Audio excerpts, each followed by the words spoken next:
कोई ताकत राघव लखनपाल को हरा नहीं सकती थी।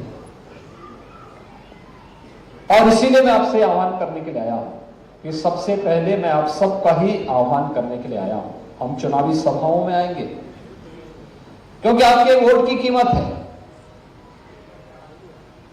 आप सोचिए, आपका एक वोट कैसे प्रभावित करता है। गलत दिशा में जाता है, गलत पार्टी को जाता है तो सहारनपुर में कर्फ्यू लगता है, और मोदी जी के साथ जाता है तो कावड़ यात्रा भी निकलती है।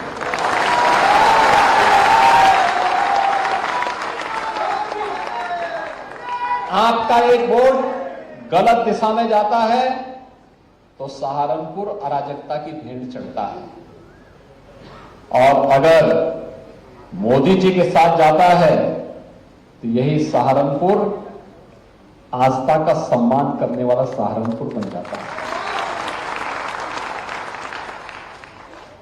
आपका वोट अगर गलत हाथों में जाता है तो इस सहारनपुर में रंगदारी वसूली शुरू हो जाती थी, और आज मोदी जी के साथ में गया है तो यहां की कास्ट कला फिर से पुनर्जीवित होकर के दुनिया में छाने के लिए आतुर दिखाई दे रही है।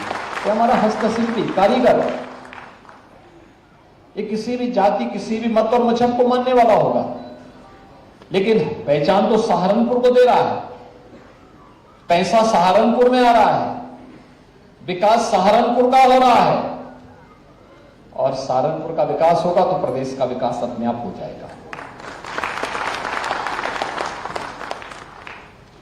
आपका वोट गलत हाथों में जाता था तो बेटी भी असुरक्षित थी और व्यापारी भी असुरक्षित था। आपका वोट मोदी जी के आह्वान पर गया तो बेटी भी सुरक्षित हुई और व्यापारी भी सुरक्षित हुआ।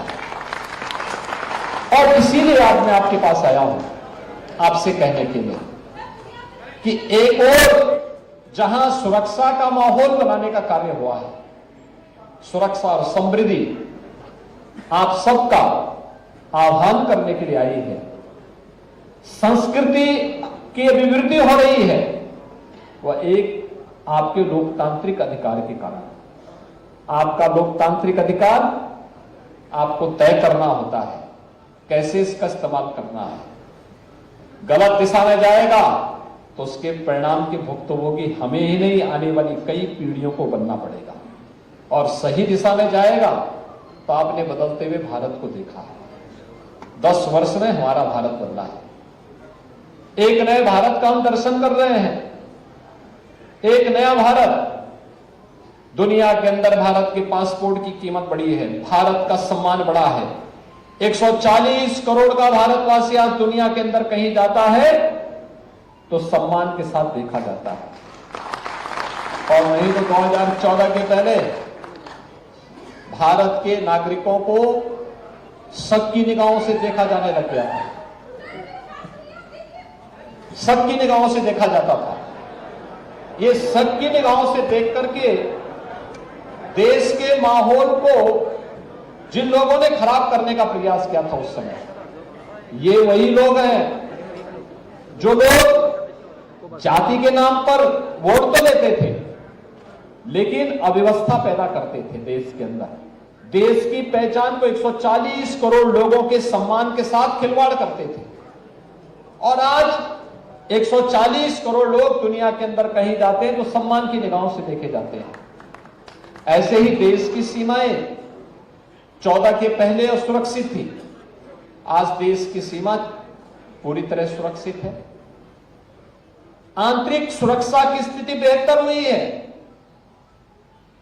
बचपन में हम लोग एक नारा लगाते थे, भारतीय जनता पार्टी भी और भारतीय जनसंघ भी उससे पहले एक नारा लगाता था, एक देश में 2 प्रधान 2 प्रधान 2 निशान नहीं चलेंगे, नहीं चलेंगे। एक नारा लगता था पूरे देश के अंदर। कश्मीर के बारे में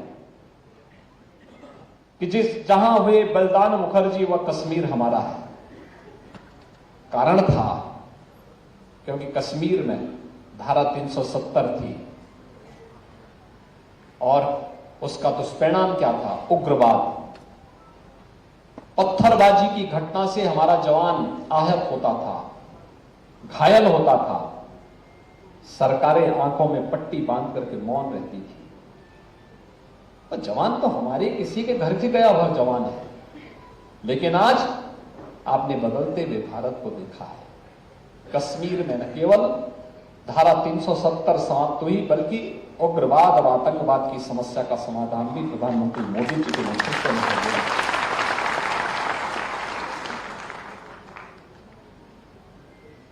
मैं इस बार होली को देख रहा हूं।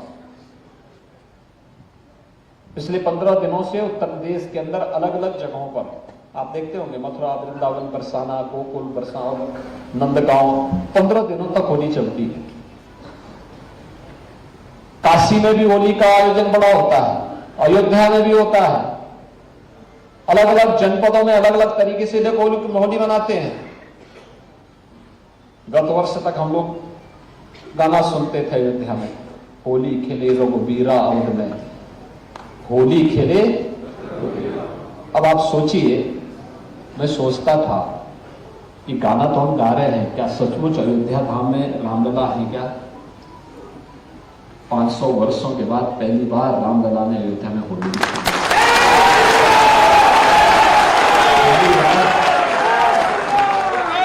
एक वोट कश्मीर में धारा 370 को समाप्त करता है, उग्रवाद और आतंकवाद का समाधान भी करता है, रामलला का प्रकटीकरण भी कर देता है। अपने वोट की कीमत को पहचानिए, और यही है देश के अंदर मोदी की गारंटी। जो लोग जाति के नाम पर बांटने के लिए आए थे, जाति के नाम पर वोट ले रहे थे, उनके लिए परिवार पहले है, फैमिली फर्स्ट। लेकिन मोदी जी के लिए 140 करोड़ का भारतवासी ही परिवार है। इसलिए मोदी जी कहते हैं नहीं, नेशन फर्स्ट। अब हमें तय करना है, फैमिली फर्स्ट या नेशन फर्स्ट। तो नेशन फर्स्ट और भारतवासी का संकल्प होना चाहिए। वे तुष्टीकरण के आधार पर समाज को बांटते हैं। मोदी जी ने कहा नहीं, हमें तो सबका साथ और सबके विकास के आधार पर देश के 140 करोड़ लोगों की संतुष्टि के लिए कार्य करना है। उन्होंने जाति के नाम पर बांटा, मोदी जी ने गरीब कल्याण के आधार पर समाज के प्रत्येक तबके को शासन की योजना का लाभ दिया। उन्होंने जाति, संप्रदाय, मत और मजहब के आधार पर विभाजित किया। मोदी जी ने कहा नहीं, हमें विकसित भारत की संकल्पना को पूरा करना है। विकसित भारत, विकसित भारत का मतलब जहां हर भारतवासी के जीवन में खुशहाली होगी, हर भारतवासी खुशहाल होगा, हर नौजवान के हाथ में कार्य होगा, उसकी आजीविका की पुख्ता व्यवस्था होगी, हर व्यापारी सुरक्षित माहौल में अपना व्यापार कर पाएगा, उसके व्यापार में उन्नति होगी, हर हस्तशिल्पी और कारीगर को उसकी हुनर का सम्मान प्राप्त होगा, हर उद्यमी को ईज ऑफ डूइंग बिजनेस के माध्यम से व्यापार और उद्योग लगाने की पूरी स्वतंत्रता होगी। देश और दुनिया के अंदर अपने प्रोडक्ट को पहुंचाने के लिए एक बेहतर कनेक्टिविटी होगी। इस प्रकार का माहौल देने के लिए आज मोदी जी ने इस प्रकार का माहौल भारत के अंदर बनाया है। दुनिया भारत की ओर देख रही है, लेकिन विघटनकारी और विभाजनकारी ताकतें भी उतनी ही तेजी के साथ प्रहार करने के लिए आतुर दिखाई दे रही है। और इसलिए उम्मीद करना कि राघव लखनपाल हर घर घर जा पाएंगे, हर गांव गांव जा पाएंगे, चुनाव के दौरान संभव नहीं हो पाएगा। आपको सबको राघव लखनपाल बनना पड़ेगा। मोदी जी और हमारे प्रतिनिधि के रूप में घर घर जाना पड़ेगा। और इसीलिए सबसे पहले मैं समाज के विभिन्न तबके के नेतृत्व वर्ग का आह्वान करने के लिए ही आया हूं। और यही मोदी की गारंटी है, विकसित भारत। मोदी की गारंटी है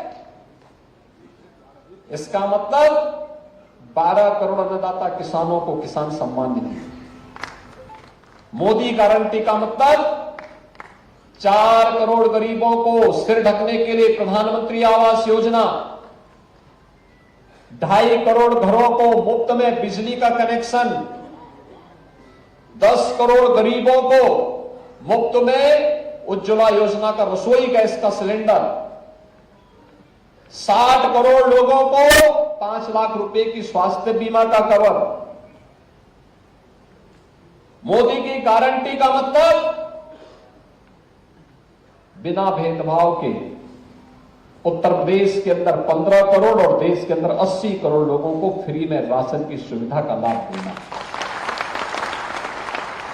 यह एक कार्य आज मोदी जी के नेतृत्व में पूरे देश के अंदर हो रहा है। विरासत का संरक्षण भी और विकास भी। कोई सोचता था कि सहारनपुर में विश्वविद्यालय बनेगा, लेकिन आज सपना साकार हो गया। मां शाकंभरी के नाम पर विश्वविद्यालय। हमें आज से 7 वर्ष पहले जब सहारनपुर आना होता था दिल्ली से, तो हमें 7 घंटे लगते थे, और आज आप देखना इस वर्ष के अंत तक केवल 2 घंटे में आप दिल्ली से सहारनपुर पहुंचेंगे, 2 घंटे में। और अभी आपका सिविल टर्मिनल एयरपोर्ट का भी बनने वाला, हम पैसा दे चुके हैं, काम प्रारंभ हो चुका है। यानी एयर कनेक्टिविटी भी और बेहतर रोड कनेक्टिविटी भी, रेल की कनेक्टिविटी भी। ईश्वर चाहेंगे एक दिन अभी जो रैपिड रेल हम लोग लेके आए हैं ना सहारनपुर, वहां तक मेरठ तक, उसको देर सवेर तो यहां तक भी पहुंचना ही होगा। आप देखो कहां पहुंच रहा है इनका। और मैं तो बार बार जो हमारे पास यहाँ का हस्तशिल्पी और कारीगर आता है काष्ट कला का, मैं उसको कहता हूं कि भाई अपने लोगों को बोलता कि इनको अच्छी कला दिखाए, अच्छी सी अच्छी तकनीक दीजिए, इनको प्लेटफॉर्म दीजिए। और मेरा मानना है कि हमारी यहाँ की काष्ट कला दुनिया के अंदर छा जाएगी। ऐसा फर्नीचर बनाएगा हमारा सहारनपुर का काम। अब हमारी प्रतिस्पर्धा दुनिया से है, और दुनिया की इस प्रतिस्पर्धा के लिए हमें तैयार करना होगा।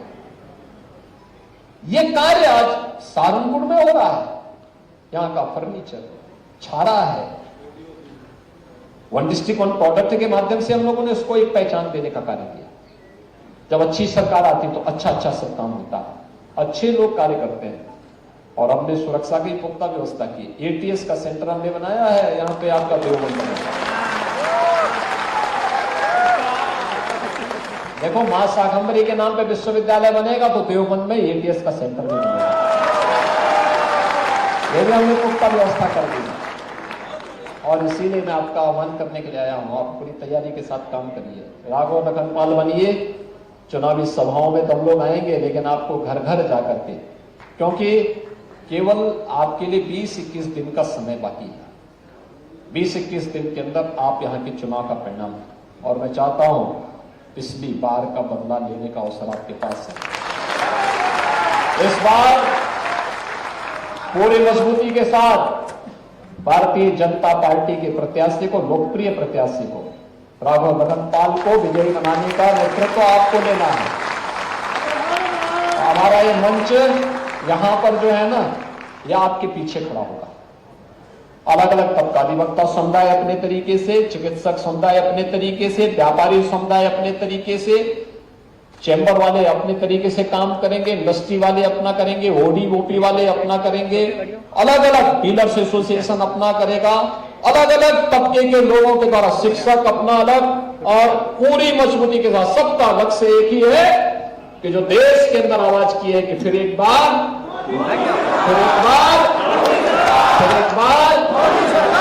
अब की बार 400 पार के लक्ष्य के साथ यहां से सहारनपुर से राघव लखनपाल भी साथ में होगा।